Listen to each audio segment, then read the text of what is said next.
हुए हमारे विधायक महोदय माननीय बाबूलाल जी कटारा साहब, बाबूलाल जी खराड़ी साहब, बाबूलाल जी कटारा साहब के साथ दिन रात रहते हैं सर, इस कारण वो माननीय आरसी खराड़ी साहब, प्रधान साहब, सभी सम्मानित अतिथिगण, सभी समाज के प्रबुद्धजन, अग्रणीजन और युवा साथियों, बोलिए भारत माता की,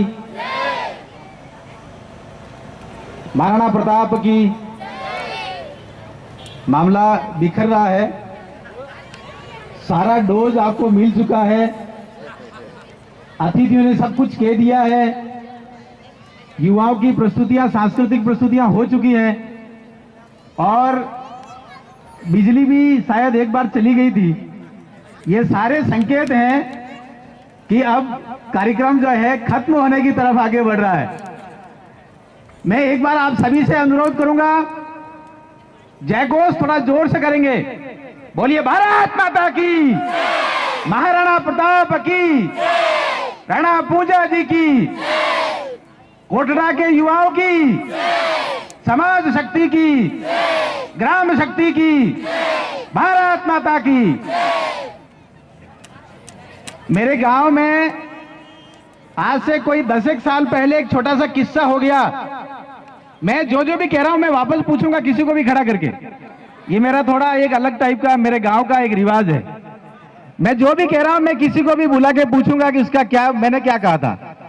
10 साल पहले की बात है, रात की लगभग 1 बजी थी। एक सेठ जी गांव में सोए हुए थे। सेठ जी के पेट के ऊपर से एक चूहा निकल गया। क्या निकल गया? और सेठ जी चिल्लाए, अरे गजब वेग्यो रे, गजब वेग्यो रे, गजब वेग्यो रे।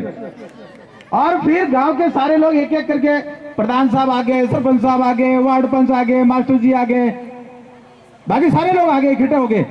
1 घंटा लग गया, सबको इकट्ठा हो गया। सेठ जी कहा गजब वेग्यो रे, अरे गजब वेग्यो। क्या हो गया? गजब वेग्यो। सब इकट्ठे हो गए। फिर किसी ने पूछा कि सेठ जी यह बताओ कि कई वेग्यो? अरे गजब वेग्यो थे, नहीं जानोगे गजब वेग्यो? गजब कही वेग्यो? अरे अबे तो बताइए, तो सब आई है, अभी कोई रहे नहीं, खाली एक काकी रही है, वो काकी बीमार है, वे नहीं आ सके, सभी आई है गाँव वाला। अबे तो बताइए तो कई वेग्यो? अरे गजब वेग्यो। अरे गजब कही वेग्यो? अरे गजब, अरे मारे मारे मारे पेट माथे उंदरो निकल गयो। सब माथो पीटे। अरे सेठ जी नानी की बात ही, और रात में 2 बजे था, माने सबने नींद क्यों खराब की थी था। अरे सेठ जी कह मैं नहीं रहता, हम जाने गजब है क्यों? अरे गजब कई गजब है क्यों? उंदरो तो निकलियो। अब कोटड़ा के सभी चिंतक जन, सोचने वाले युवाओं, सभी कान खोल के सुन ले वो सेठ जी क्या कह रहे थे। सेठ जी ने कहा आज चूहा निकला है, उंदरो निकलियो आज, અને પાછે પછી કાલે મેનકી નીકળેગા, પછી ગણગડો નીકળેગા, પછી હાથી નીકળેગા, પછી ગેંડો નીકળેगा, मारे पेट तो हाईवे में जाएगा। हाँ हम चाहते गजब वेग्यो रे। अरे ये तो गजब वेग्यो रे। या जो कुछ भी मंच की तरफ से कहा गया है वो सारा का सारा वही वो चूहा निकला है आज। लेकिन आने वाले समय में यदि हम लोग नहीं संभले तो पेट के ऊपर से हाईवे बन जाएगा, गेंडा निकलेगा। आज खाली चूहा निकला है। और वो चूहा क्या है? वो चूहा है हमारा राम राम बंद किया जा रहा है, हमारा जय गुरु महाराज बंद किया जा रहा है, हमारा जय सीताराम बंद किया जा रहा है। वे कौन बदमाश हैं? आए तुम भोले भाले जनता को भड़का के घाटियों में और गांव में सभाएं करते हो। आइए आप मंदालाल रावत के सामने बहस कीजिए, हमारे बड़े लिखे युवाओं के सामने बहस कीजिए, भोले भाले लोगों को कैसे भड़का रहे हो। ये चूहे निकालने वाले लोग हैं। हम चूहे को भी पकड़ेंगे और पकड़ के फिर उसको पिंजरे में डालेंगे और डाल के फिर उसको वहां छोड़ आएंगे जहां से वो आया है। हम उसको झारखंड छोड़ना चाहते हैं उस चूहे को, ताकि किसी सेठ जी के पेट के ऊपर से नहीं निकले। एक बात ये आप सभी के लिए। दूसरी बात, एक बालिका थी मेरे गांव में, उस बालिका की सगाई हो गई। कुछ ही दिनों बाद उसकी शादी होने वाली थी। सहेलियां होती है, मजाक होती है, तो जिसकी शादी होने वाली होती वो और उसकी सहेली दोनों पास में हमारे जोलो नदी है, उधर नदी के उधर गए। नदी के किनारे जाके देखा कि एक बैलगाड़ी जा रही थी, बैलगाड़ी में कपास भरा हुआ था, बैलगाड़ी पूरी भरी हुई थी। क्या भरा हुआ था? कपास। तो जिसकी शादी होने वाली थी उस बालिका को दूसरी बालिका ने ये कहा, उसकी सहेली ने, ये देख देख देख देख क्या आपने बैलगाड़ी जा रही के? अच्छा कहाँ देख ली? तो अरे वो जेठा जा रही, वो थारे ससुराल जा रही के। उसको मजाक में क्या कहा कि वो गाड़ी कहाँ जा रही है? तेरे ससुराल जा रही है। यहाँ पर थोड़ी हंसी मजाक होती है, आगे जाके उस बालिका ने थोड़ी और मजाक कर ली। उसने कहा कि ये अब तुझे पता है ये बैलगाड़ी वहां जाके क्या करेगी पता तुझे? कि नहीं मुझे नहीं पता। ये करेगी तो वो बैलगाड़ी है नहीं, बैलगाड़ी थारे ससुराल रहे, थारे ससुर जी घर जा रही है। अच्छा तो बच्चे मार के फर्क पड़े। अरे नहीं नई नई लाड़ी आएगा तो नई नई लाड़ी आएगा, काम कहीं करेगा। तो ये सब कपास नहीं जा रही, तो कपास बैठा बैठा बच्चे भूनतो रही, तू बेटी बेटी भूनती रह जाइयो। अब लड़की पढ़ी लिखी थी, कॉलेज करती थी, बीएड किया हुआ था, और उस दिन शाम को ही बीमार पड़ गई। दूसरे दिन तो डॉक्टर के पास ले जाना पड़ा उसको, और तीसरे दिन तो हालत ये हुई कि वो उसके मुंह से आवाज निकली, बोल क्या रहे, अरे भाई ऐसे बोलते हैं हमारे उधर, ऐसे बोलते हैं। और वो बालिका जो है वो लगभग बेहोश हो गई। किसी ने कहा कि ये क्या हो गया? ना तो उसके दवा काम आए और ना कोई उसको कहे कि नहीं बेटा कुछ नहीं हुआ, तो भी उसको कोई समझ में नहीं आया। दवा क्या हुआ, खराड़ी साहब जैसे संत जो है वो गांव में आए हुए थे शाम को, और किसी ने कहा कि साहब ये इसकी दवा जो है ना इस लड़की की इलाज की, वो खराड़ी साहब के पास है। अच्छा तो यार खराड़ी साहब ने हाथों ने बचे यार, कहीं आपने कहीं धूप पानी करना पड़ेगा। अब खराड़ी साहब ने फिर देखा और पूरी कहानी सुनी, और फिर क्या कहा, जिस सहेली ने ये बात कही थी उस सहेली को बुलाओ। और सहेली को बुलाया, और फिर क्या कहा सहेली ने, अरे वो तो मजाक कर रही थी, वो तो यूज कही थी। तो अरे भाई ये समाज है, और ये आलतू फालतू की बातें करना किसी को शोभा देता है क्या?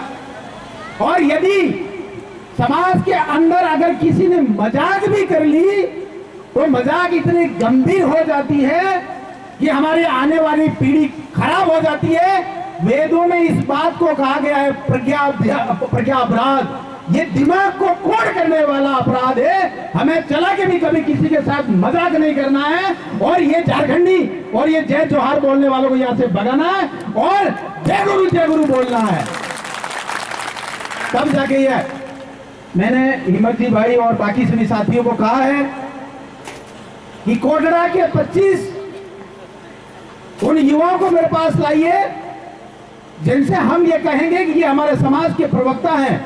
ये पार्टी होती है जैसे भारतीय जनता पार्टी, कांग्रेस पार्टी ऐसे होती है, प्रवक्ता होते हैं कि समाज में कौन सी बात कहनी है, कब कहनी है, किस बात का क्या फर्क पड़ता है, उस बात को करने वाले हमारे प्रवक्ताओं की जरूरत है।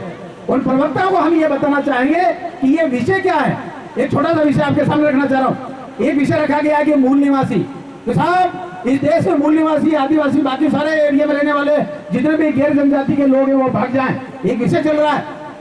बाबा साहब अम्बेडकर का संविधान ये कहता है 15 अगस्त 1947 को जो लोग इस देश में रह रहे थे या कि पाकिस्तान छोड़कर इस देश में आ गए, वे सारे के सारे इस देश के मूल निवासी हैं। बोलिए भारत माता की।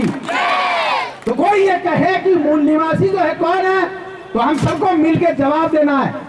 बाबा साहब अम्बेडकर का संविधान ये कहता है 15 अगस्त को जो इस देश में रह रहा था वो सारा मूल निवासी है, चाहे वो किसी भी धर्म जाति समाज का भाई हो। ऐसा जवाब हमें देना है।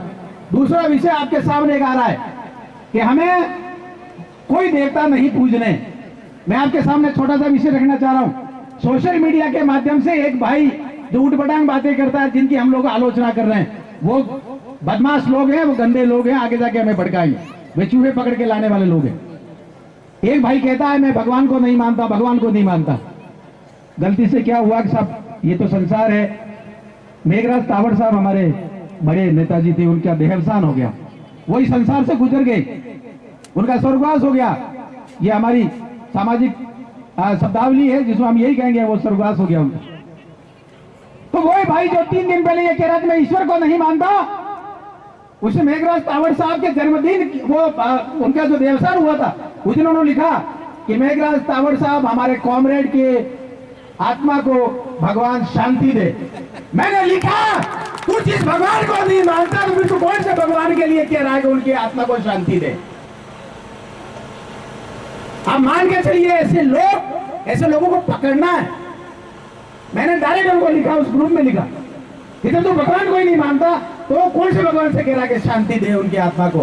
तू तो आत्मा को भी नहीं मानता। फिर उसके बाद उसने हे करके फिर जो है वो वहां से निकला। बात समझ रहे हो आप? वे लोग कहते हैं कि हम लोग इसको नहीं पूजे, उसको नहीं पूजे। उनसे एक ही बात कहिए, मेवाड़ की गौरी यानी महागौरी की पूजा हम सब लोग करते हैं, सारी जनजातियां करती है। भीलभाई जो गिरवा के आसपास है, सरड़ा के आसपास है, वे गौरी का रमते हैं। लगभग 1.25 महीने तक श्रावण मास में गौरी रमते हैं, पूरे गांव में जाते हैं, संदेश देते हैं। उसमें खाली ये नहीं है कि भगवान की पूजा करना है, उसमें समाज सुधार भी है, इतिहास भी है, उसमें खाना बूझनी भी है, उसमें किरात और अर्जुन की फाइट है, उसमें मेवाड़ के इतिहास की बातें।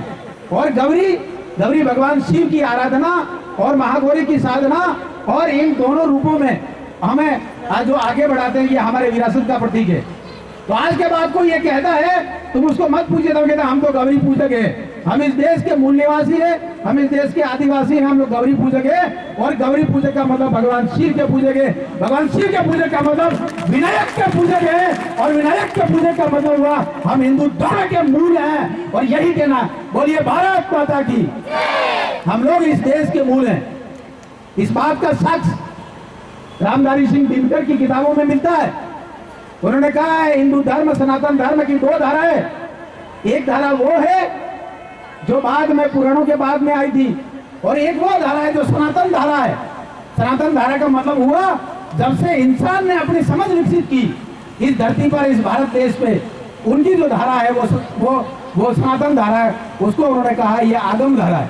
आगम धारा का अगर कोई मूल है, अगर कोई संवाहक है, अगर कोई जिंदा रखे हुए है इस देश की धरती पे, एक एक इंसान तक अगर किसी ने पहुंचाया है तो वो जंगल जी ने पहुंचाया है। इसलिए बोलिए भारत माता की। हम लोग शिव पूजक हैं। कोई कहता है कि हम उस परिवार के लोग हैं, इस परिवार के लोग हैं, तो आपको सीधे जवाब देना है, हम शिव परिवार के लोग हैं, हम नाग पूजक हैं, हम बड़ा देव को मानते हैं, चाहे हम असम में रहते हो, चाहे झारखंड में रहते हो, चाहे हम राजस्थान में रहते हो। मानगढ़ धाम की बात यहाँ हुई। मानगढ़ धाम का वो गीत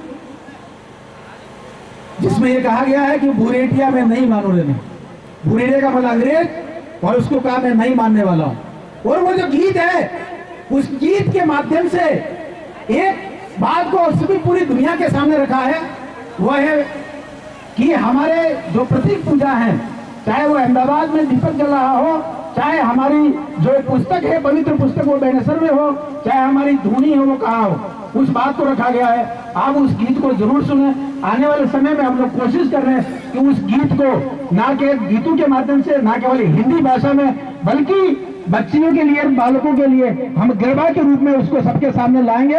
और मैं हिम्मत भाई को कहा है कि हम लोग बहुत जल्दी उसको गरबा रूप में उस गीत को लाएंगे। तो जब हम गरबा रूप में उस गीत को लाएंगे, जब हम जय गुरु गीत को लाएंगे गरबा रूप के माध्यम में, क्या के रूप में, तब हम लोग आगे इस बात को और अच्छे समझ पाएंगे। कोटला के लिए एक अच्छी सी सूचना, छोटी सी।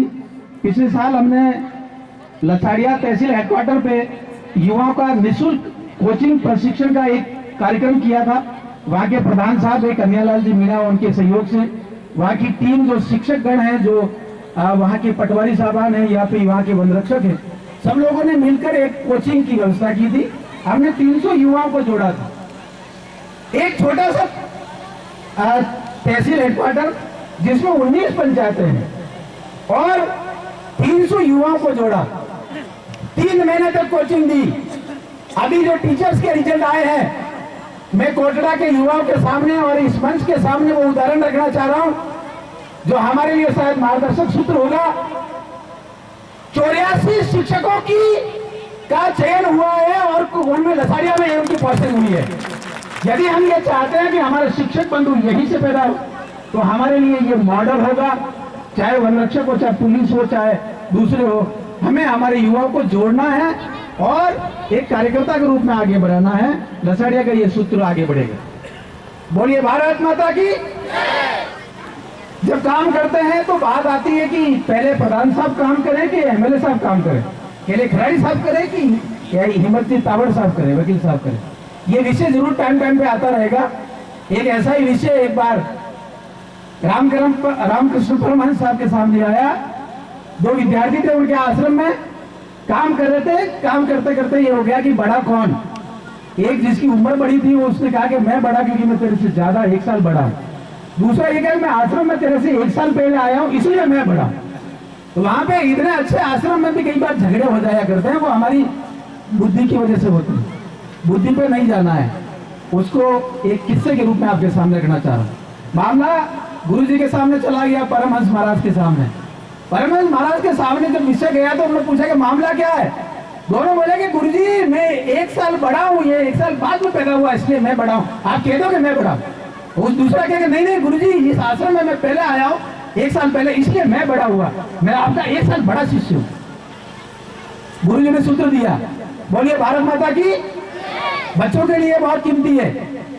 गुरु जी ने सूत्र ये दिया, जो दूसरे को ये बोलता है तू बड़ा वो बड़ा, ये सूत्र जब तक हमारे समाज में नहीं आएगा जब तक हम लोग आगे नहीं बढ़ पाएंगे। बोलिए भारत माता की। एक दूसरे को सम्मान देना है और दूसरे के लिए कहना भाई साहब आप बड़े हो, चाहे वो उम्र में बड़ा हो छोटा हो कोई भी हो, दूसरे को अगर आप मान्यता देंगे तो शायद ये मामला आगे बढ़ चलेगा। एक छोटी सी बात के साथ मैं अपने शब्दों को विराम दूंगा। इस देश में वृक्ष पूजा की बहुत पुरानी परंपरा है। भगवान राम जब रावण को मार के वापस पूजा के लिए निकले थे तो उन्होंने प्रतीक रूप में एक खेजड़ी की पूजा की थी। कौन से वृक्ष की पूजा की थी? खेजड़ी की पूजा, जिसको संस्कृत में शमी बोलते हैं, शमी पूजा। दशहरे के दिन शमी पूजा का बहुत बड़ा रिवाज है। ये परंपरा जनजातियों की परंपरा, ये हमारी परंपरा है। इस बात को लेके जब हम निकलेंगे इसको क्या हम ही पकड़ के बैठेंगे? नहीं साहब, पूरे देश में जो प्रकृति पूजा और जो वृक्ष पूजा की परंपरा है वो जनजाति की परंपरा है। और आज अगर हम टॉर्च लेके निकलेंगे साहब ये हमारी परंपरा, हम उसको छीन के वापस जनजाति समाज में लाकर सीमित करना चाहेंगे तो ये अपने आप में इस धरती के साथ एक बहुत बड़ा अपराध हो जाएगा। न केवल वृक्ष पूजा बल्कि नदियों को पूजने की परंपरा गंगा माता को कहा, नर्मदा माता को कहा है, ये सारी परंपरा भी जनजातियों की परंपरा। इसके साथ में ही पहाड़ों को पूजने की परंपरा है। भगवान शिव की परंपरा विशेष तौर पर जब आई थी तो सबसे पहले बड़े पेड़ को, इसको पहाड़ को पूजने के साथ हुई। लेकिन क्योंकि हम जगह जगह पे विचरण करते हैं, जाते हैं, तो पहाड़ को उठा के नहीं ले जा सकते, इसलिए हम प्रतीक रूप में एक छोटा सा सिंबल, चाहे वो किसी रूप में मूर्ति के रूप में हो, इसलिए हम लोग छोटे रूप में मूर्ति रूप में पूजते हैं। ये भी हमारी परंपरा है और ये पूरे देश में आगे बढ़ी है। आप सभी का खूब खूब धन्यवाद, विशेष रूप से मंच का, जिन्होंने हमें यहाँ बुलाया और सम्मान दिया। हम उसी प्रार्थना को एक बार फिर यहाँ पर एक उक्ति रूप में, एक सूत्र रूप में रखेंगे, तमसो मां ज्योतिर्गमय। जहां जहां भी अंधेरा है वहां वहां ज्योति हो, प्रकाश हो। जहां जहां भी अज्ञान है वहां पर ज्ञान हो। हमारे समाज में इसकी ज्यादा जरूरत है, जहां सुधार की गुंजाइश है वहां हम लोग सब मिलकर करेंगे।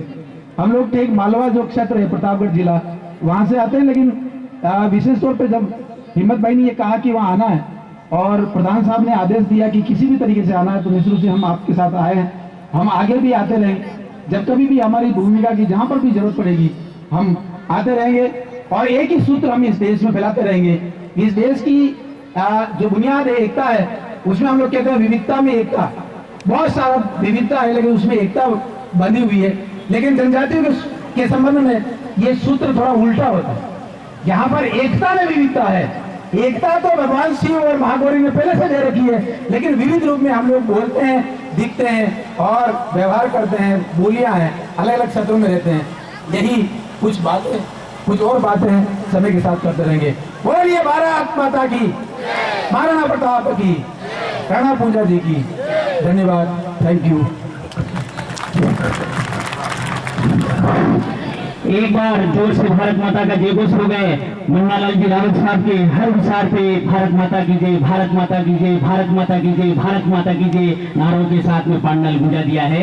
ये क्यों बोल रहे हैं भारत माता की जय? आज जो हम इस पंडाल में जो साधना कर रहे हैं, जो तपस्या कर रहे हैं, वो भारत माता के लिए कर रहे हैं और वो हमारी जननी हम सभी के लिए सर्वोपरि है। मैं आगे आमंत्रित करता हूँ। पांगरवा थाना के थानाधिकारी लेट हो रहे हैं, कहीं जाना है कार्य, इसलिए थोड़ा सा सुबह से तपस्या कर रही है। राजस्थान वनवासी कल्याण परिषद द्वारा संचालित आदर्श विद्या मंदिर की छात्राएं जो धरती घोड़ोरी जो गीत प्रस्तुत किया जाएगा, लेकिन अभी बीच में आ रहे हैं हमारे थाना अधिकारी जी सकाराम जी ग्रासे साहब, जो संसद में आप सभी के सामने अपने विचार रखेंगे।